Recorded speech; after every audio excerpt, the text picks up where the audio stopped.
Hello and welcome to Serious Economics. Today we are going to cover block 9, which is physical policy and public finance in India.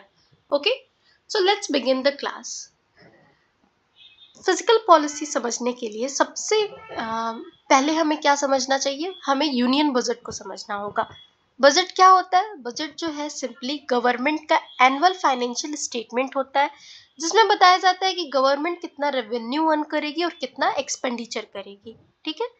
Economics की language में budget सिर्फ जो है accounting document नहीं है, बल्कि economy की growth, employment generation और इन्फ्लेशन मैनेजमेंट का पॉलिसी इंस्ट्रूमेंट भी है.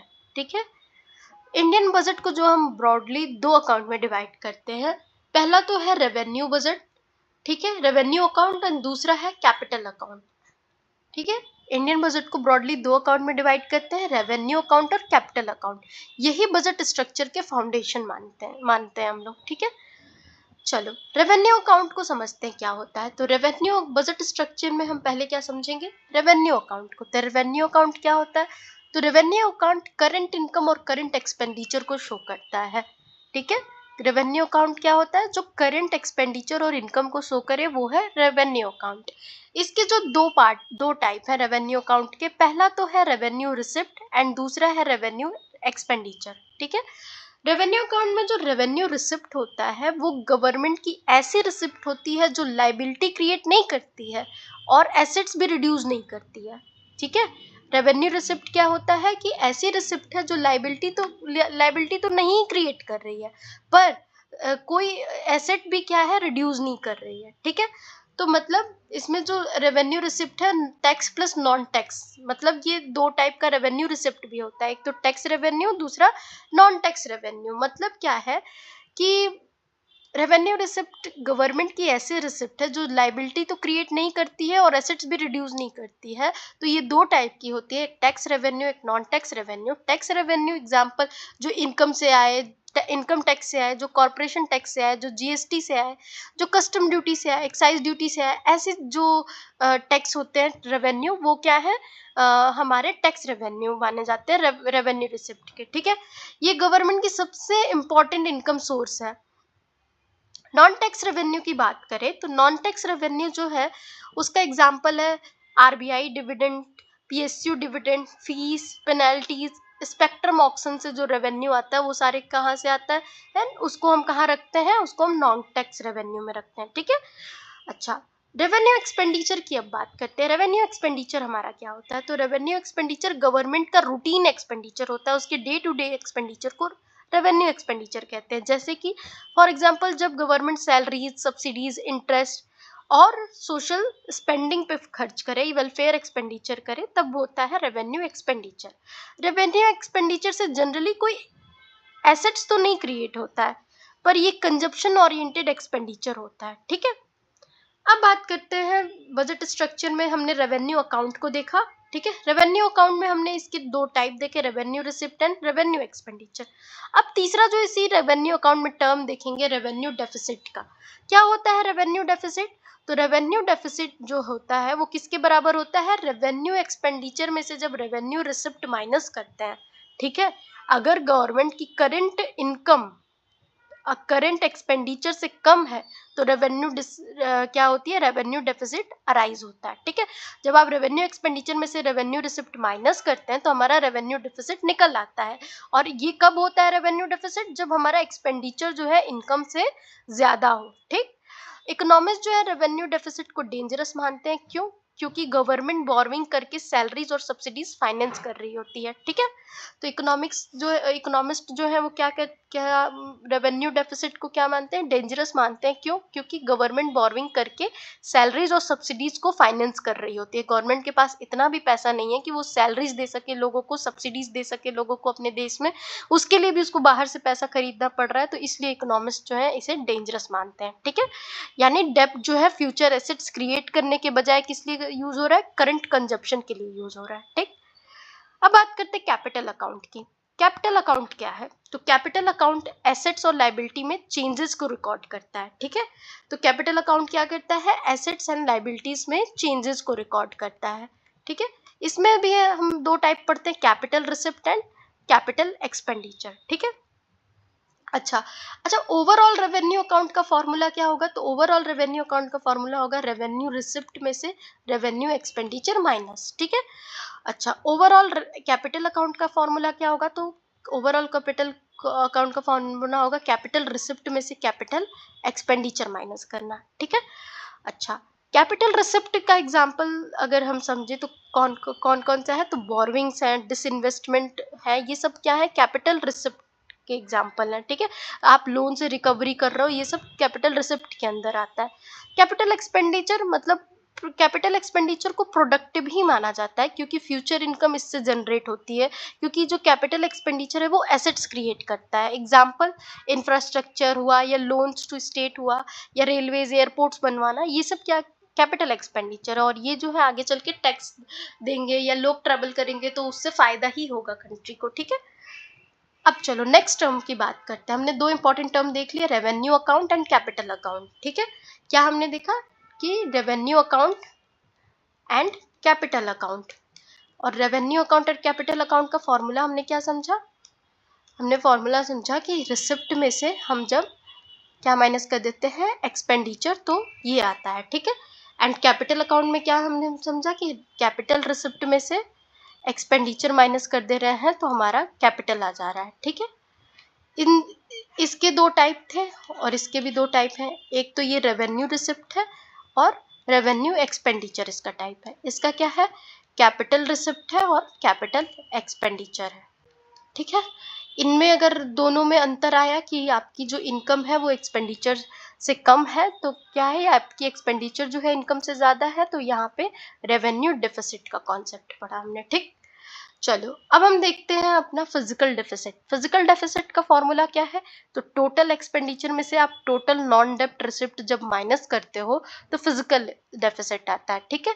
टोटल एक्सपेंडिचर में से जब आप टोटल नॉन डेप्ट रिसिप्ट माइनस करते हो तो फिजिकल डेफिसिट आता है। फिजिकल डेफिसिट इक्वल किसके होता है? गवर्नमेंट बोरोइंग के रिक्वायरमेंट को शो करता है, ठीक है। नेट बोरोइंग कितना कर रही है गवर्नमेंट, वो बताता है फिजिकल डेफिसिट, ठीक है। तो फिजिकल डेफिसिट बताता है कि गवर्नमेंट को अपने एक्सपेंडिचर फाइनेंस करने के लिए कितना लोन लेना पड़ेगा, ठीक। क्यों फिजिकल डेफिसिट मैटर करता है? अगर डेफिसिट बहुत ज्यादा होगा तो डेप्ट इंक्रीज होता है, इंटरेस्ट बर्डन बढ़ता है, इन्फ्लेशनरी प्रेशर आ सकता है इकोनॉमी पे। लेकिन मॉडरेट डेफिसिट ग्रोथ के लिए जो है वो यूजफुल होता है। अगर मॉडरेट फिजिकल डेफिसिट है तो इस तरह से आप जो है और भी प्रोग्रेस करने की कोशिश करते हो, ठीक है। तो ये यूजफुल होता है, ठीक। अच्छा, शिफ्ट टुवर्ड कैपिटल एक्सपेंडिचर, इसके बारे में समझते हैं। तो देखो रिसेंट ईयर में गवर्नमेंट ने कैपिटल एक्सपेंडिचर पे स्पेशल फोकस किया है। रीजन क्या है? रीजन है इंफ्रास्ट्रक्चर स्पेंडिंग को मल्टीप्लायर इफेक्ट हाई, मतलब इंफ्रास्ट्रक्चर स्पेंडिंग से क्या होता है? मल्टीप्लायर इफेक्ट जो है हाई होता है, ठीक है। इस वजह से गवर्नमेंट ने रिसेंट जो है अपना फोकस कैपिटल एक्सपेंडिचर पे मतलब दिया है, ठीक है। मान लो फॉर एग्जाम्पल अगर गवर्नमेंट जो है हाईवे बनाती है, ठीक है, हाईवे बनाती है तो उससे क्या होता है? एम्प्लॉयमेंट क्रिएट होता है, सीमेंट और स्टील डिमांड बढ़ती है, लॉजिस्टिक कॉस्ट रिड्यूस होती है, प्राइवेट इन्वेस्टमेंट अट्रैक्ट होता है। इसलिए इकोनॉमिस्ट जो है क्या कर रहे हैं? कैपिटल एक्सपेंडिचर को ग्रोथ इनहेंसिंग एक्सपेंडिचर कहते हैं, ठीक है। ओके, ओवरऑल अगर मैं यहाँ पे कंक्लूड करूँ तो बजट बजट का जो गोल्डन रूल है उसे याद रखना है। क्या है? कि रेवेन्यू एक्सपेंडिचर जो है, रेवेन्यू एक्सपेंडिचर कंजप्शन क्रिएट करता है, capital expenditure productive assets create करता है। इसलिए इकोनॉमिस्ट जो है रेवेन्यू डेफिसिट को रिड्यूस और कैपिटल एक्सपेंडिचर को इंक्रीज करने की रिकमेंडेशन देते हैं, ठीक है। चलो अगर हम कुछ डाटा की फैक्ट्स इसमें से निकालें तो की डाटा जो फाइनेंशियल ईयर 24-25 के बजट से है, तो टोटल एक्सपेंडिचर जो है हमारा 47.66 लाख करोड़ का है और कैपिटल एक्सपेंडिचर उसमें से 11 लाख करोड़ का है, ठीक है। याद रखना 47 या 48 के अप्रॉक्स मान के चलो हमारा एक्सपेंडिचर है और 11 लाख करोड़ जो है हमारा क्या है, उसमें से कैपिटल एक्सपेंडिचर है, ठीक है। हाईएस्ट एवर मतलब कैपिटल एक्सपेंडिचर सबसे हाईएस्ट हुआ है हमारा 2024-25 में 3.4% जीडीपी का, ठीक है। रेवेन्यू एक्सपेंडिचर की बात करें तो टोटल एक्सपेंडिचर में 36.55 लाख करोड़ तो रेवेन्यू में एक्सपेंडिचर में जा रहा है, ठीक है। टोटल रिसिप्ट की बात करें एक्सक्लूडिंग बोरोइंग तो 38.56 लाख करोड़ जो है हमको रिसिप्ट रेवेन्यू रिसिप्ट प्राप्त हो रहा है, ठीक है। उसमें से हम 36.55 लाख करोड़ जो है, सॉरी रेवेन्यू रिसिप्ट नहीं, total receipt, capital plus revenue दोनों को मिला के देखें तो क्या आ रहा है हमारे पास 38.56 लाख करोड़, ठीक है। और उसमें से हम रेवेन्यू एक्सपेंडिचर कितना कर दे रहे हैं, 36.55 लाख करोड़, एक लौता ही हम रेवेन्यू एक्सपेंडिचर ही कर दे रहे हैं, ठीक है। चलो, मतलब रेवेन्यू एक्सपेंडिचर एसेट नहीं क्रिएट कर रहा है ना, तो हमारा अभी भी कम है, हमारा 11 लाख करोड़ ही कैपिटल एक्सपेंडिचर है, तो अभी भी हमको कैपिटल एक्सपेंडिचर बढ़ा के इसको कम करना चाहिए, ठीक है। अच्छा, अब बात करें ग्रॉस बोरोइंग की, तो हम बाहर से कितना लोन ले रहे हैं अपने डिफिसिट को फाइनेंस करने के लिए, तो 40.1 लाख करोड़, ठीक है। गवर्नमेंट जो है अपना कैपिटल एक्सपेंडिचर इंक्रीज किए, हमने देख ही लिया है, 4.3 लाख करोड़ था फाइनेंशियल ईयर 20 में, अभी 11 लाख करोड़ होने लगा है 25 में, ठीक है। चलो, अब बात करते हैं FRBM act and physical consolidation की, ठीक है। FRBM act and physical consolidation की, तो देखो अब इसमें ये सवाल उठता है कि अगर गवर्नमेंट कंटिन्यूअसली बोरो करती रहती है तो क्या होगा। तो जो अगर गवर्नमेंट जो है कंटिन्यूअसली बोरो करेगी तो डेब्ट जो है कंटिन्यूअसली इंक्रीज होगा।